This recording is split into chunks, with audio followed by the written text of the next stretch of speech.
আমি একদিন মাছ ধরতে যাম, তুই একদিন মাছ ধরবি, তোর পর্দা বসিয়ে সব বাদ। তুই তো আল্লাহর আদেশই মানুষ না, কিসের পর্দা তুই?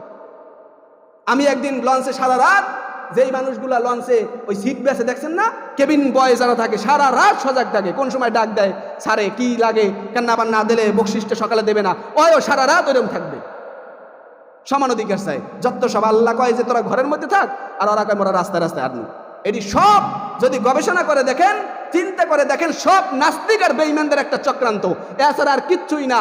উপরে উপরে দেখায় সমান অধিকার চায়, দুই একটা ইস্যুকে সামনে রাখে বলে যে সম্পদের বেলায়, সব কিন্তু ইস্যু সামনে আনে না। ও চিন্তা করে না যে এই সম্পদটা যখন আমি স্বামীর থেকে অর্ধেক অর্ধেক নিমু, বাপের থেকে অর্ধেক অর্ধেক নিমু, তখন তো সব ভাগগুলোই সমান সমান হয়ে যাবে। রান্না করার ভাগ মানে ওই ব্যক্তি জানে আমার ওমান সারা জীবন থাকার জায়গা না, আমার ভিসার মেয়াদ হাইয়েস্ট 10 বছর 20 বছর থাকবে, এরপরে আমার আবার নিজের দেশ জন্মভূমি বাংলাদেশে চলে যেতে হবে। কিন্তু কোনো বদমাইশ, কোনো ধরনের ব্যাককল যদি হয়, সে সব টাকা দিয়া ওখানে হোটেলে ভাড়া দিয়ে থাকবে, দেশে কোনো টাকা পাঠাইবে না। আবার যখন তার ডেট শেষ হয়ে যাবে, ওই ভিসার মেয়াদও শেষ হয়ে যাবে, হোটেলের মেয়াদও শেষ হয়ে যাবে, তখন খালি হাতে খালি আব্দুল্লাহ বাংলাদেশে ফিরে আসবে। যেই খয়রাতের ঝুলি নিয়ে বাংলাদেশ থেকে গেছিল, আবার সেই খয়রাতের ঝুলি নিয়ে বাংলাদেশে ফিরে আসবে, ঠিক কিনা? এই দুনিয়াটা হলো আমাদের প্রবাসীর মতো, এই দুনিয়া আমাদের কিছুই না, এই দুনিয়া আমাদের কোনো গ্যারান্টি নাই। হঠাৎ করে অনেক আল্লাহর বান্দারা এই বাড়ি উঠাইয়া বাড়িতে উঠতে পারে না, এর আগে দুনিয়া থেকে বিদায় নেয়, এর আগে ডেট শেষ হয়ে যায়। আমার একজন মামা ছিল, সম্পর্কে মামা কিন্তু আপন না।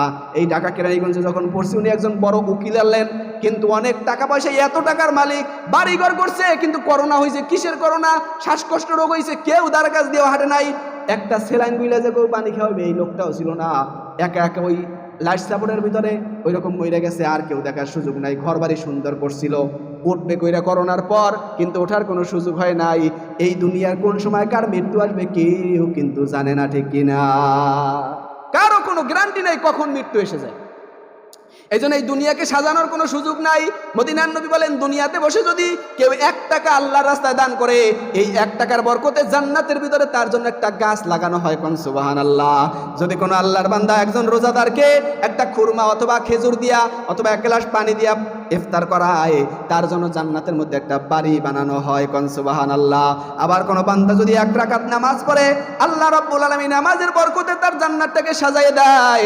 যখন কোনো বান্দা সুবহানাল্লাহ, আলহামদুলিল্লাহ, লা ইলাহা ইল্লাল্লাহর জিকির করে, তার জন্য জান্নাতের ভিতরে সুন্দর সুন্দর ব্যবস্থাপনা করা হয়। এজন্য এই দুনিয়া কিছুই না। দুনিয়ার ভিতরে বোনের সম্পত্তি থাকলে সেটা ভাগ করে দিয়ে দেন, ভাইয়ের সম্পত্তি থাকলে ভাগ করে দিয়ে দেন। সামান্য সামান্য সম্পত্তি নিয়ে গ্যাঞ্জাম করার কোনো উপায় থাকে না।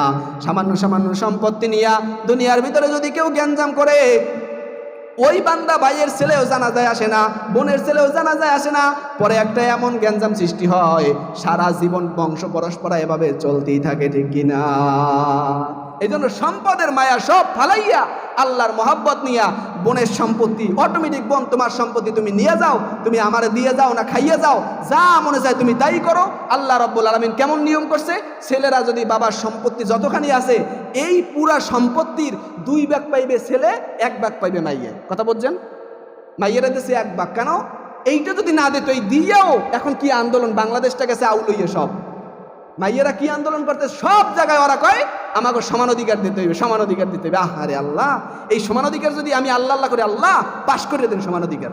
এককাল যদি সরকার কঠোরভাবে সমান অধিকার দিয়ে দেয়, ওর যে সময় পেটে বাচ্চা হয়, এই সময় একদিন বাজার করবে জামাই, একদিন করবে ও, কোনো কথা নাই। তুই সমান অধিকার চাইছো, একদিন আমি রিক্সা চালাবো, তুই একদিন চালাবি, কোনো সমান অধিকার, সব জায়গায় সমান অধিকার। একদিন